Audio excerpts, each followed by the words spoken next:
Welcome to HealthCysio। Distillation, जिसको उर्दू ज़बान में अरक निकालना या फिर साफ़ करना कहा जाता है। इस लेक्चर में ये जानने की कोशिश करेंगे कि डिस्टिलेशन क्या होती है और इसकी अद्वियात के शोबे में क्या अहमियत है, ये कैसे की जाती है, इसका मुकम्मल तरीक़ाकार क्या होता है। लेकिन इससे पहले आपसे गुजारिश है कि अगर आप चैनल पर न्यू हैं तो जल्दी से चैनल को सब्सक्राइब कर लें और वीडियो को भी लाइक कर दें। व्हाट इज़ डिस्टिलेशन और डेफिनेशन ऑफ डिस्टिलेशन। डिस्टिलेशन क्या है या फिर डिस्टिलेशन की तारीफ़ क्या है, ये सब जानने के लिए स्लाइड को रीड करते हैं। It is the method which is used to separate different chemical substances on the basis of their volatilities. सबसे पहले लफ्ज़ वोलेटिलिटीज़ को समझें कि ये क्या है। ऐसी सब्सटेंसेस जो कि नॉर्मल दर्जा हरारत पर खुद को बखरात में तब्दील कर लें, उनको वोलेटिलिटीज़ कहा जाता है। अब ये जानने की कोशिश करते हैं कि डिस्टिलेशन क्या है। डिस्टिलेशन एक ऐसे तरीक़ेकार को कहा जाता है जिसमें मुख्तलिफ तरह की कीमियाई मरकबात को एक दूसरे से वोलेटिलिटीज़ की बुनियाद पर अलहदा किया जाता है। मज़ीद डिस्टिलेशन के बारे में जानने के लिए स्लाइड को रीड करते हैं। It is the method of separating the constituents of a liquid by vaporising the liquid. The different components separate on the basis of their volatilities. Distillation एक ऐसे तरीक़ेकार को कहा जाता है जिसमें हम मुख्तलिफ तरह के कीमियाई मरकबात जो कि माया हालत में पाए जाते हैं, उनको एक दूसरे से अलहदा किया जाता है। इस तरीक़ेकार में माया हालत में पाए जाने वाले केमिकल्स को पहले अच्छे से उबाला जाता है, उसको बखरात की शक्ल में तब्दील किया जाता है और वो बखरात को बाद में ठंडा करके फिर से माया हालत में तब्दील कर दिया जाता है। इसी अमल को डिस्टिलेशन कहते हैं।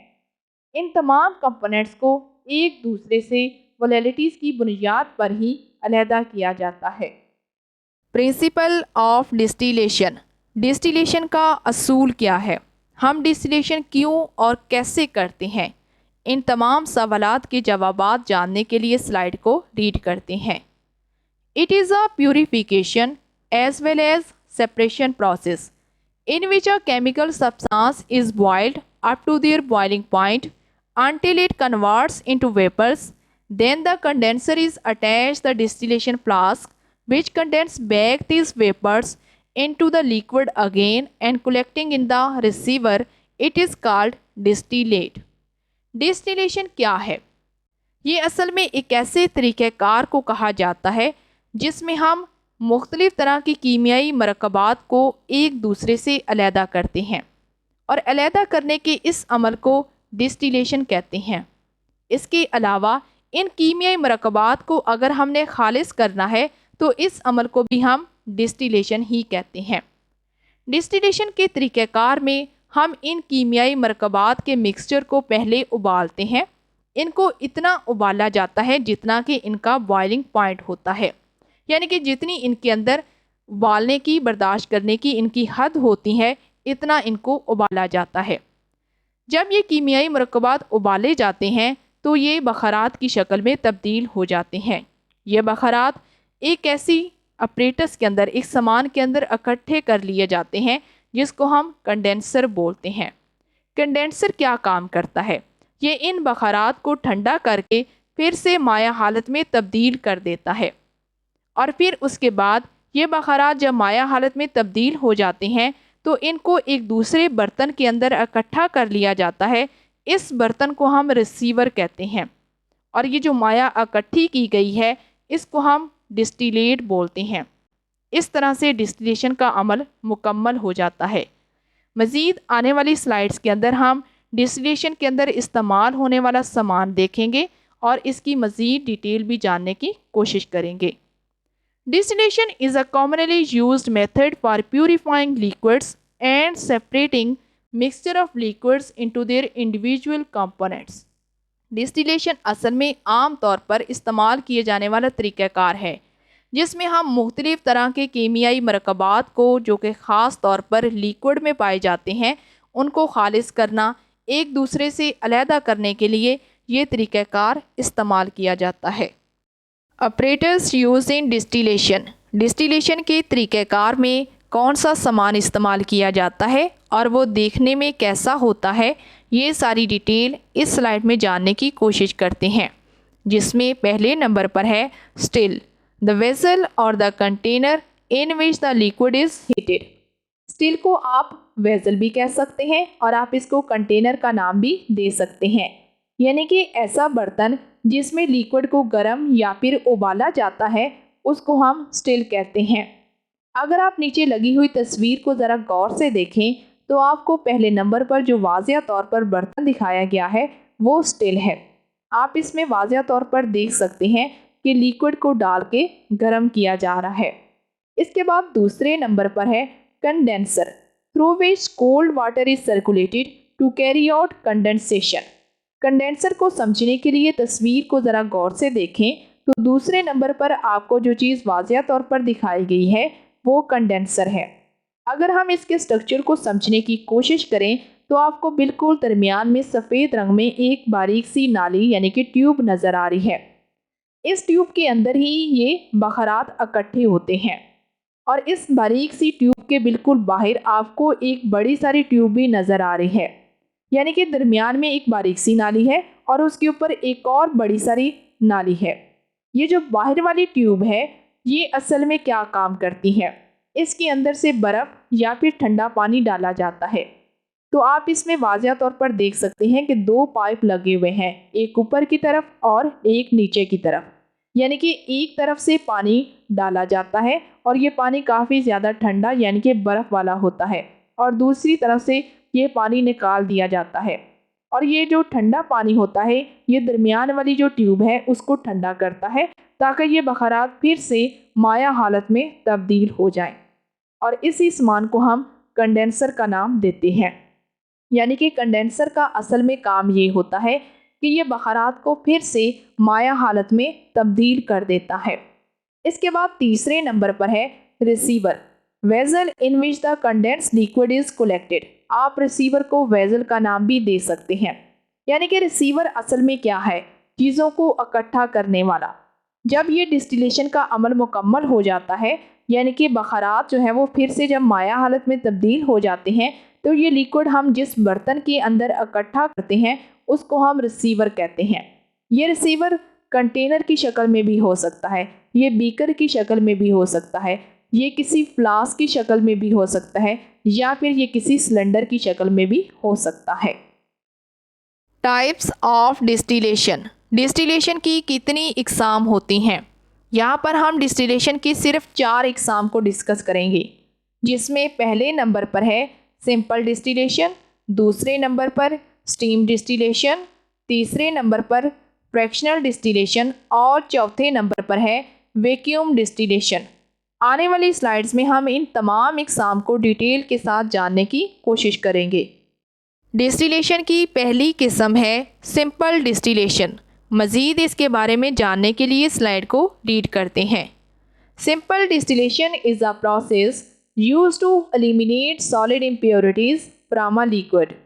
Simple distillation is the process used to purify liquids by bringing them to their boiling point and then collecting and condensing back them vapors into the liquid.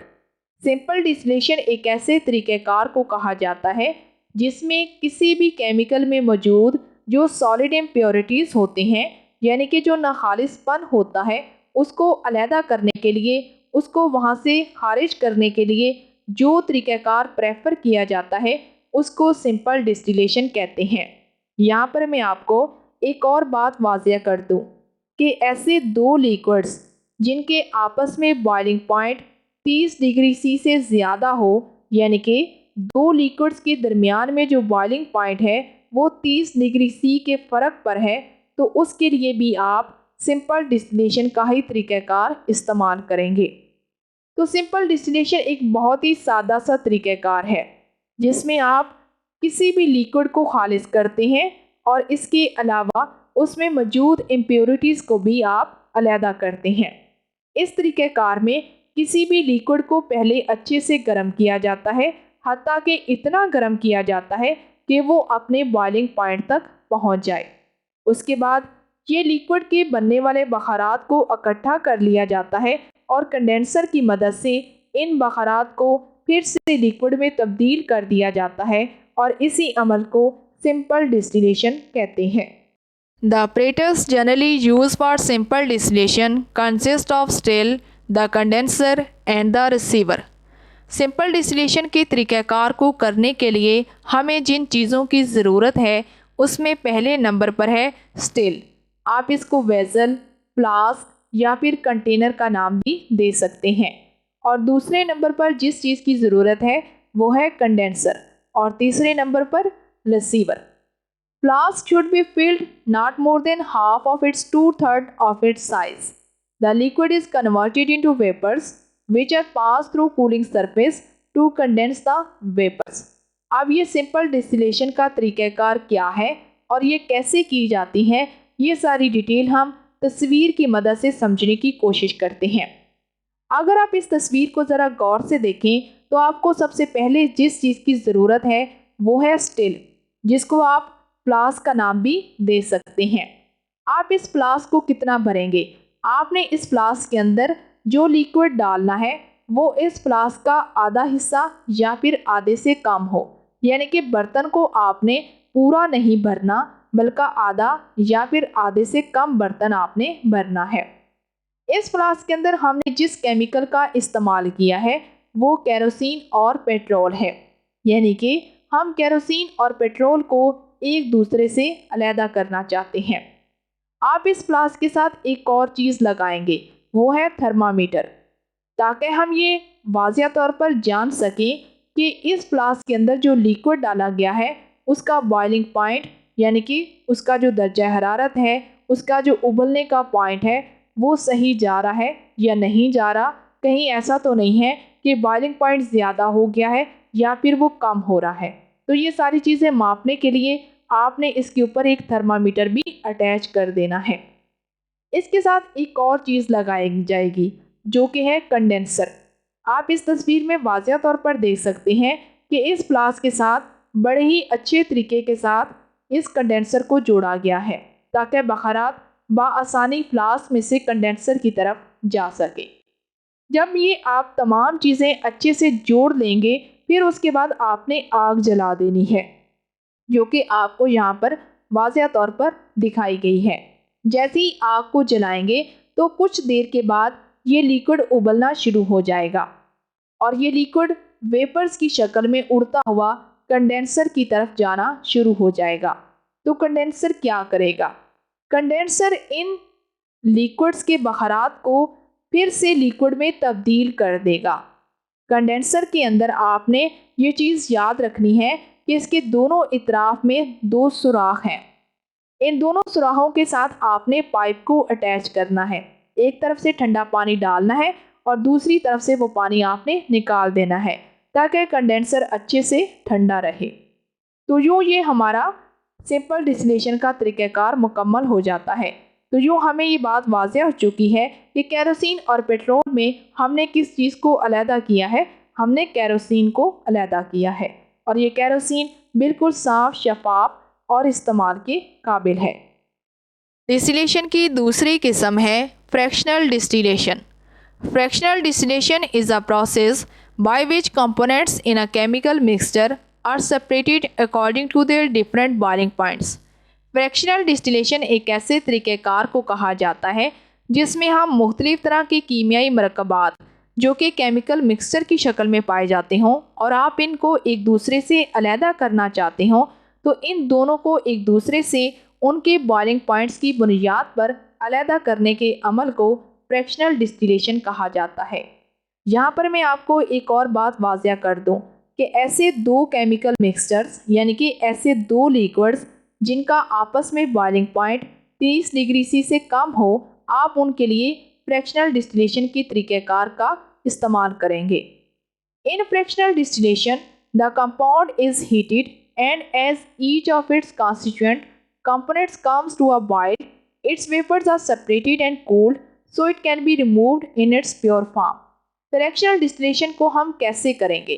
Fractional distillation के अंदर आप उस मरकब को यानी कि मिक्सचर को पहले गर्म करेंगे और इतना गर्म करेंगे कि वो उबलना शुरू हो जाए, और जब उसके बखरात बन जाएं तो फिर आपने इन बखरात को ठंडा कर लेना है और उसके बाद इन बखरात को फिर से माया हालत में तब्दील कर लेना है और ये एक खालिसपन होगा, और इसी अमल को हम फ्रैक्शनल डिस्टिलेशन का नाम देते हैं। This process is used to separate miscible volatile liquids having different boiling points, that is mixture of alcohol and water. Fractional distillation एक ऐसा तरीक़ाकार है जिसमें हम ऐसे लिक्विड्स को एक दूसरे से अलहदा करते हैं जो कि एक दूसरे में अच्छे से हलपजीर होते हैं, या फिर ऐसे लिक्विड्स जिनके बॉइलिंग पॉइंट्स में वाज़िया तौर पर फ़र्क होता है, या फिर ऐसे लिक्विड्स जो कि वोलेटाइल होते हैं और उड़ने की सलाहियत रखते हैं। उनके लिए जो तरीक़ाकार इस्तेमाल किया जाता है उसको हम फ्रैक्शनल डिस्टिलेशन का नाम देते हैं। जैसा कि मिसाल के तौर पर अल्कोहल और वाटर के मिक्सचर को एक दूसरे से अलहदा करने के लिए फ्रैक्शनल डिस्टिलेशन का तरीक़ाकार इस्तेमाल किया जाता है। Miscible liquids can be separated by using fractionating column in between the still and the condenser.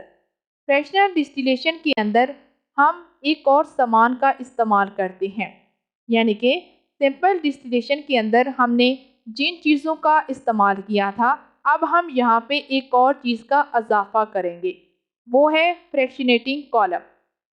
यानी कि ऐसे लिक्विड्स जो कि एक दूसरे में अच्छे से हलपजीर हों और उनको अलहदा करने के लिए हम स्टिल और कंडेंसर के दरमियान में एक और चीज़ का इजाफा करेंगे जिसको हम फ्रैक्शनेटिंग कॉलम का नाम देते हैं। अब ये फ्रैक्शनेटिंग कॉलम क्या होता है और हम इसको क्यों इस्तेमाल करते हैं, इसका क्या प्रोसेस है, क्या वजह है और इसका क्या इस्तेमाल है, ये जानने के लिए मज़ीद स्लाइड को रीड करते हैं। Fractionating column condensing vapours of the less volatile component of the mixture and return it to the still. Fractionating column असल में एक ट्यूब का ही नाम है जो कि वेपर्स को ही इकट्ठा करती है, लेकिन ये ऐसे वेपर्स को इकट्ठा करती है जो कि बखरात बनकर उसके पास पहुंचते हैं, और ऐसे लिक्विड्स जो कि बॉइलिंग पॉइंट्स ज़्यादा रखते हों या फिर जो कि ज़्यादा वज़नी हों और वो बासानी बखरात बनकर उड़ जाएं लेकिन वो वापस स्टिल में ना जा सकें, तो उनको लिए हम फ्रैक्शनेटिंग कॉलम का इस्तेमाल करते हैं। यानी कि आपके पास दो लिक्विड हैं, जैसा कि मिसाल के तौर पर पानी और अल्कोहल।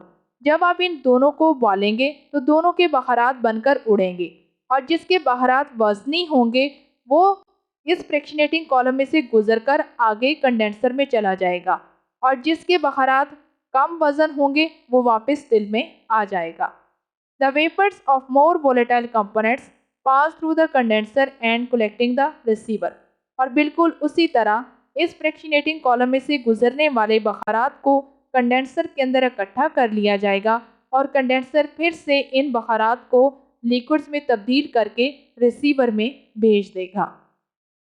इस स्लाइड में तस्वीर की मदद से फ्रैक्शनल डिस्टिलेशन को समझने की कोशिश करते हैं कि इसमें कौन सा अपरेटस इस्तेमाल होता है और वो अपरेटस कैसे सेट किया जाएगा और ये प्रोसेस कैसे होता है। अगर आप इस स्लाइड में लगी हुई दाईं इतराफ वाली तस्वीर को ज़रा गौर से देखें तो यहाँ पर आपको वाज़िया तौर पर जो चीज़ नज़र आएगी वो स्टिल है। यहाँ पर जो स्टिल इस्तेमाल की जा रही है वो राउंड बॉटम फ्लास्क है। इसके अंदर आपने मिसिबल लिक्विड को डाल देना है, और इस फ्लास्क के साथ जो चीज़ ऊपर की तरफ में अटैच की जाएगी वो फ्रैक्शनेटिंग कॉलम है। फ्रैक्शनेटिंग कॉलम मुख्तलिफ इक़साम के और मुख्तलिफ अंदाज के साथ मार्केट में मौजूद हैं। ये एक ट्यूब होती है जिसके अंदर बैरियर्स डाले जाते हैं। ये बैरियर्स यानी कि जो रुकावट होती है ये शीशे की भी हो सकती है, ये रेत भी हो सकती है, या कोई भी ऐसी चीज़ जो कि बखरात को इकट्ठा करने और अलहदा करने की सलाहियत रखती हो, उसी को हम फ्रैक्शनेटिंग कॉलम का नाम देते हैं। इस फ्रैक्शनेटिंग कॉलम के ऊपर जो चीज़ अटैच की जाएगी वो थर्मामीटर है।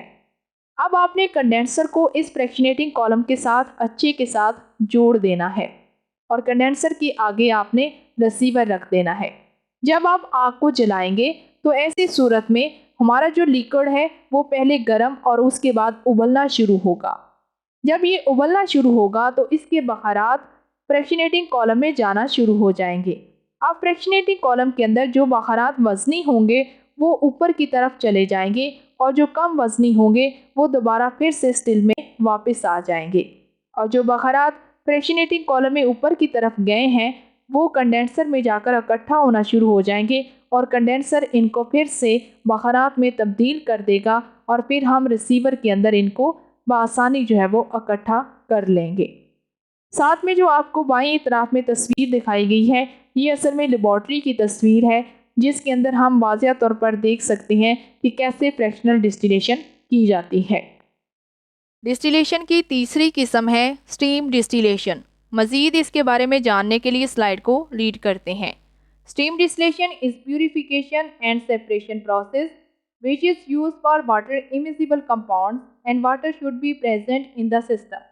स्टीम डिस्टिलेशन भी बाकी डिस्टिलेशंस की तरह लिक्विड्स को खालिज करने और एक दूसरे से अलहदा करने का प्रोसेस है, लेकिन इसके अंदर आप जो मरकबात इस्तेमाल कर रहे हैं वो एक दूसरे के साथ बिल्कुल भी ना हल पजीर होने चाहिए। यानी कि दो ऐसे लिक्विड्स जिनमें एक तो पानी हो और दूसरा कोई भी ऐसा लिक्विड जो कि एक दूसरे में हल पजीर होने की सलाहियत ना रखते हों और आप इनको एक दूसरे से अलहदा करना चाहते हो, तो इसके लिए जो तरीक़ाकार इस्तेमाल किया जाता है इसको हम स्टीम डिस्टिलेशन का नाम देते हैं। जैसा कि पानी और तेल, ये दोनों लिक्विड्स एक दूसरे के साथ बिल्कुल भी हल पजीर नहीं होते और इनको अलहदा करने के लिए स्टीम डिस्टिलेशन का तरीक़ाकार अपनाया जाता है। It is use for temperature sensitive materials. Steam distillation ऐसी मटीरियल्स के लिए इस्तेमाल किया जाता है जो कि दर्जा हरारत के लिए काफ़ी ज़्यादा हसासियत रखती हैं, यानी कि जो ज़्यादा दर्जा हरारत को बर्दाश्त करने की सलाहियत नहीं रखते उनके लिए स्टीम डिस्टिलेशन की जाती है। Steam distillation is use for the distillation of to immiscible liquids, one of which is water. Simple distillation के अंदर हमने ये बात की थी कि उसके अंदर हम ऐसे दो मरकबात को एक दूसरे से अलहदा करते हैं जो कि एक दूसरे में हल पजीर होने की सलाहियत नहीं रखते, लेकिन वहाँ पर हमने ये बात की थी कि जिनका दर्जा हरारत 30 डिग्री सी से ज़्यादा होता है। लेकिन स्टीम डिस्टिलेशन एक ऐसी डिस्टिलेशन का नाम है जिसके अंदर दो ऐसे लिक्विड्स जो कि एक दूसरे में हल पजीर नहीं होते जिनमें एक पानी हो, तो उसके लिए हम स्टीम डिस्टिलेशन के तरीक़ाकार को अपनाते हैं। And immiscible liquids and water independently boil at high temperature, but when steam is passed through a mixture of these liquids, they boil at a much lower temperature than the boiling point of the pure water। ना हल पसीर होने वाले liquids जिनमें एक तो पानी है, जब आप इनको तेज़ दर्जा हरारत पर गर्म करते हैं, लेकिन जब आप इनमें से स्टीम को गुजारते हैं तो ऐसी सूरत में इनका जो बॉइलिंग पॉइंट है वो कम हो जाता है, यानी कि इनका दर्जा हरारत भी कम हो जाता है। तो ऐसी सूरत में आप आसानी जो है वो सेंसिटिव मटेरियल्स के लिए स्टीम डिस्टिलेशन के तरीक़ाकार को प्रेफर कर सकते हैं। The distillation apparatus consists of steam generator fitted with a tube which carries the steam to the flask containing the liquids। When steam is passed through a mixture of these liquids, it boils at a much lower temperature than the boiling point of the pure water। The vapors are allowed to pass through the condenser and distillate forms two layers which are separated from each other as completely as possible। This method is used for distilling heat sensitive compounds as volatile oils, that is clove oil and eucalyptus oil। ये एक ऐसा distillation का तरीक़ाकार है जिसके अंदर हम ऐसी दो सब्सटेंसेस जो कि एक दूसरे के साथ हल पजीर भी ना होती हों और वो दर्जा हरारत भी कम रखती हों, यानी कि जो कि टेम्परेचर सेंसिटिव प्रोडक्ट्स होती हैं, उनके लिए हम स्टीम डिस्टिलेशन के तरीक़ाकार को प्रेफर करते हैं। और इसमें जो सामान इस्तेमाल किया जाता है वो बिल्कुल वैसा ही है जो कि हम पहले सिंपल डिस्टिलेशन के अंदर इस्तेमाल कर चुके हैं, लेकिन यहाँ पर हम एक और चीज़ का इस्तेमाल करेंगे जो कि है स्टीम जनरेटर। और इस स्टीम जनरेटर को हम अपनी फ्लास्क से यानी कि स्टील से भी पहले लगाएंगे, और बाकी वो तमाम चीज़ें वही हैं जो कि हम पहले ही इस्तेमाल कर चुके हैं। जब आप इस स्टीम को उस लिक्विड में से गुजारेंगे, यानी कि जब आप इस स्टीम को अपनी फ्लास्क वाले लिक्विड से गुजारेंगे तो ऐसी सूरत में फ्लास्क का जो दर्जा हरारत है, जो टेम्परेचर है, वो कम होना शुरू हो जाएगा और उसके बाद ये लिक्विड्स फिर से बखरात में तब्दील होगा। आप उन बखरात को कंडेंसर के अंदर इकट्ठा करेंगे और कंडेंसर के क्या करेगा, वो उनको फिर से लिक्विड्स में तब्दील कर देगा और आप इसको बआसानी अपने रिसीवर के अंदर इकट्ठा कर लेंगे। स्टीम डिस्टिलेशन ऐसी प्रोडक्ट्स के लिए इस्तेमाल की जाती है जो कि हीट सेंसिटिव होती हैं और जिनमें बखरात बनकर उड़ने की भी सलाहियत मौजूद होती है, जैसा कि क्लब तेल और यूकलिप्टस ऑयल वगैरह। इस स्लाइड में तस्वीर के मदद से समझने की कोशिश करते हैं कि स्टीम डिस्टिलेशन कैसे की जाती है और इसमें अपरेटस को कैसे सेट किया जाता है। अगर आप इस तस्वीर को ज़रा गौर से देखें तो आपको नंबर 1 पर स्टीम जनरेटर नज़र आ रहा है, यानी कि ये एक ऐसा डिब्बा है या एक ऐसा बर्तन है जिसके अंदर आपने पानी को डाल देना है और उसके बाद नीचे से आपने आग को जला देना है। ये पानी बखरात की शक्ल में तब्दील हो जाएगा। उसके बाद जो दूसरी चीज़ आपने अटैच करनी है वो है फ्लास्क, जिसको हम स्टिल बोलते हैं। इस स्टिल के अंदर आपने उस मरकब को डालना है जिसको आप अलहदा करना चाहते हैं, यानी कि इसके अंदर जो आप मरकब का इस्तेमाल कर रहे हैं उसमें एक लिक्विड तो पानी है और दूसरा कोई भी ऑयल हो सकता है। और दूसरे नंबर के बाद आपने इसके साथ कंडेंसर को अटैच कर देना है, जो कि तीसरे नंबर पर आपको वाज़िया तौर पर दिखाया गया है। और इसी तरह आखिर पर आपने एक रिसीवर को रख देना है। अब ये प्रोसेस कैसे होगा? सबसे पहले आप नंबर 1 पर स्टीम को जनरेट करेंगे, यानी कि पानी को उबालेंगे तो पानी बखरात की शक्ल में तब्दील होगा और इसके बखरात हमारी फ्लास्क के अंदर जाना शुरू हो जाएंगे। तो फ्लास्क के अंदर तो ऑलरेडी जो लिक्विड मौजूद है उसके अंदर पानी भी मौजूद है, यानी कि पानी और लिक्विड उसके अंदर पहले से ही मौजूद है। अब इसके बखरात भी वहाँ पर जा रहे हैं, तो ऐसी सूरत में ये दर्जा हरारत को कम करने का काम करेंगे। अब जब हम इस फ्लास्क को भी गर्म करेंगे तो इस सूरत में ये लिक्विड्स बखरात की शक्ल में तब्दील होगा और इसके जो बखरात होंगे वो कंडेंसर में जाकर इकट्ठा होना शुरू हो जाएंगे, जो कि तीसरे नंबर पर आपको दिखाया गया है। अब आपने इस कंडेंसर की मदद से इन बखरात को फिर से लिक्विड में तब्दील कर लेना है और ये लिक्विड्स फिर से आगे रिसीवर के अंदर इकट्ठा होना शुरू हो जाएंगे और इस तरह बआसानी हम स्टीम डिस्टिलेशन की मदद से दो लिक्विड्स जो कि एक दूसरे के अंदर हल पजीर होने की सलाहियत नहीं रखते, हम इनको बआसानी इस तरीक़ेकार से अलहदा कर सकते हैं। The fourth type of distillation is vacuum distillation. Vacuum distillation is used for compounds that have high boiling points. Vacuum distillation ऐसे मरकबात को अलहदा करने के लिए इस्तेमाल की जाती है जिनका बॉइलिंग पॉइंट बहुत ही ज़्यादा होता है। The vacuum is provided either by a water aspirator, a device for removing liquids or gases by suction, or by mechanical pump. Vacuum distillation के अंदर हम अपरेटस में एक चीज़ का इजाफा करेंगे जिसका नाम वैक्यूम है। यानी कि वैक्यूम असल में क्या है? ये एक ऐसा वाटर एस्पायरेटर है, ये एक ऐसी डिवाइस है जो कि बखरात को या फिर लिक्विड्स और गैसेस को वहाँ से सक करके बाहर निकालता है, उसको वहाँ से खारिज करता है। Vacuum distillation works on the principle that a liquid boils when its vapor pressure is equal to the atmospheric pressure or external pressure. From this, it is clear that the liquids which is decomposed at their boiling points under atmospheric pressure can be distilled at a much lower temperature than its boiling point if the pressure is reduced on the surface of the liquid. Vacuum distillation किस असूल पर काम करता है? सबसे पहले आपने liquid को अच्छे से उबालना है, उसको बखरात में तब्दील करना है और उसके बाद आपने कंडेंसर की मदद से उस बखरात को फिर से लिक्विड में तब्दील कर लेना है। लेकिन यहाँ पर हम इसके साथ एक वैक्यूम पंप का भी इस्तेमाल करेंगे। ये वैक्यूम पंप क्या करेगा?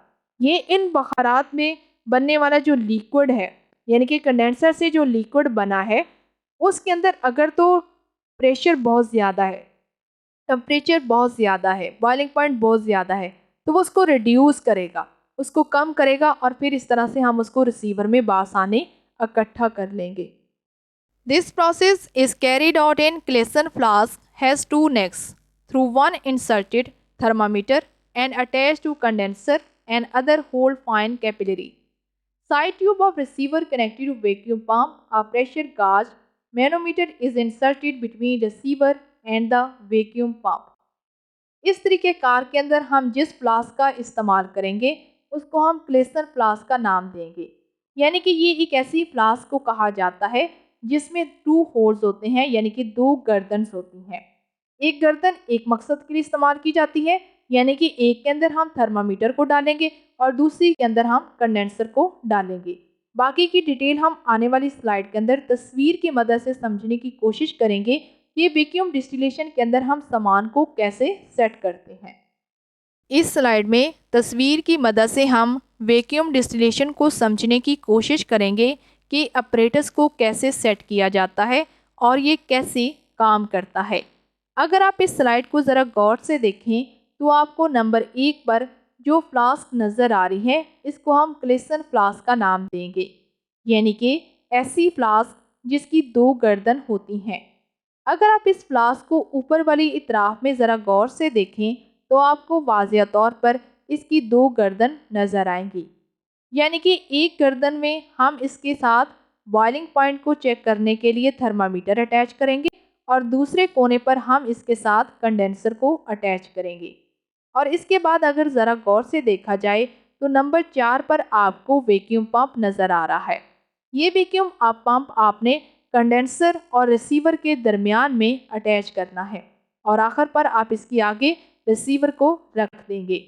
अब आपने क्या करना है, अब आपने यहाँ पर ऐसे लिक्विड्स जिनका बॉइलिंग पॉइंट बहुत ही ज़्यादा होता है उनको आपने यहाँ पर फ्लास्क में डाल देना है। जब आप इनको फ्लास्क में डालेंगे तो उसके बाद आपने नीचे से आग को भी जला देना है। अब ये लिक्विड्स उबलना शुरू हो जाएंगे। जैसे ही ये उबलेंगे तो इनके बखारात आपके पास कंडेंसर में जाकर इकट्ठे होना शुरू हो जाएंगे। कंडेंसर फिर से इन बखारात को लिक्विड में तब्दील कर देगा, लेकिन ये लिक्विड्स जो हैं इनका प्रेशर काफ़ी ज़्यादा होगा, तो इनके प्रेशर को कम करने के लिए हम वैक्यूम पंप का सहारा लेंगे। तो वैक्यूम पंप क्या करेगा, इनके टेम्परेचर को, इनके प्रेशर को कम कर देगा और फिर हम बासानी इनको रिसीवर में इकट्ठा कर लेंगे। Applications of distillation in pharmacy. अद्वियात के शोबे में डिस्टिलेशन की क्या अहमियत है और इसका इस्तेमाल कहाँ पर किया जा रहा है, ये सारी डिटेल इस टॉपिक में जानने की कोशिश करते हैं, जिसमें पहले नंबर पर है distillation process is used to purify liquids. Distillation का तरीक़ाकार हम लिक्विड्स को खालिज करने के लिए इस्तेमाल करते हैं। इसके बाद दूसरे नंबर पर है water can be purified bye distillation process. पानी को खालिज करने के लिए डिस्टिलेशन के तरीक़ाकार को ही प्रेफर किया जाता है। इसके बाद तीसरे नंबर पर है distillation process is use for purification of the volatile substances.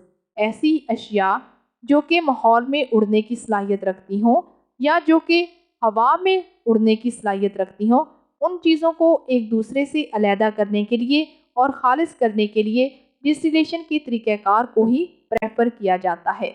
इसके बाद चौथे नंबर पर है it is also use for the extraction of volatile oils from their crude drugs. खाम अद्वियात में से वॉलेटाइल ऑयल को अलहदा करने के लिए हम डिस्टिलेशन के तरीक़ाकार को ही अपनाते हैं। इसके बाद पाँचवें नंबर पर है distillation is also use to extract perfume or aromatic liquids from the plants. पौधों में से खुशबू वाले लिक्विड्स को अलहदा करना, परफ्यूम को बनाना, इन तमाम चीज़ों के लिए भी डिस्टिलेशन का तरीक़ाकार ही इस्तेमाल किया जाता है। इसके बाद 6 नंबर पर है simple distillation is used in the preparation of spirit, alcohol, ether etcetera. सादा जो डिस्टिलेशन है ये असल में स्पिरिट, अल्कोहल और ईथर जैसी चीज़ों को तैयार करने के लिए इस्तेमाल की जाती है। Number 7 steam distillation is use for the distillation of water immiscible liquids of high boiling points. Steam distillation ऐसे लिक्विड्स के लिए इस्तेमाल की जाती है जो कि पानी में हल पजीर नहीं होते, या फिर 2 ऐसे लिक्विड्स जो कि एक दूसरे में ना हल पजीर हों और उनका बॉइलिंग पॉइंट भी ज़्यादा हो, तो उनके लिए स्टीम डिस्टिलेशन को प्रेफर किया जाता है। इसके बाद 8वें नंबर पर है Steam distillation is used for the extraction of volatile oils from their crude drugs, that is clove, anise and eucalyptus oil.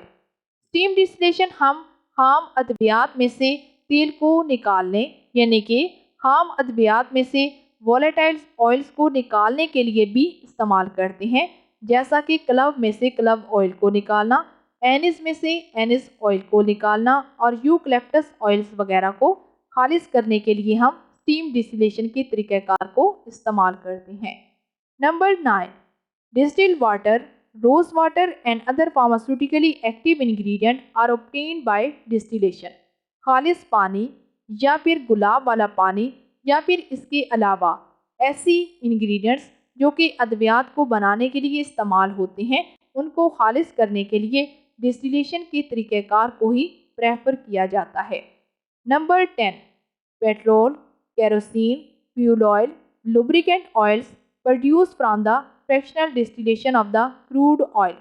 खाम तेल में से पेट्रोल को बनाना, केरोसिन को बनाना, फ्यूल ऑयल को बनाना या फिर लुब्रिकेंट ऑयल वगैरह को बनाने के लिए फ्रैक्शनल डिस्टिलेशन के तरीक़ेकार को ही इस्तेमाल किया जाता है। Number 11, for purification and separation of miscible and immiscible liquids. आखिर पर एक बात से वाज़िया कर दूं कि डिस्टिलेशन एक ऐसे तरीक़ेकार को कहा जाता है जिसमें ऐसे लिक्विड्स जो कि एक दूसरे के साथ हल पजीर हों या फिर ऐसे लिक्विड्स जो कि एक दूसरे के साथ हल पजीर ना हो, उनको एक दूसरे से अलहदा करने और खालिज करने के लिए हम जो तरीक़ाकार इस्तेमाल करते हैं उसको हम डिस्टिलेशन का नाम देते हैं।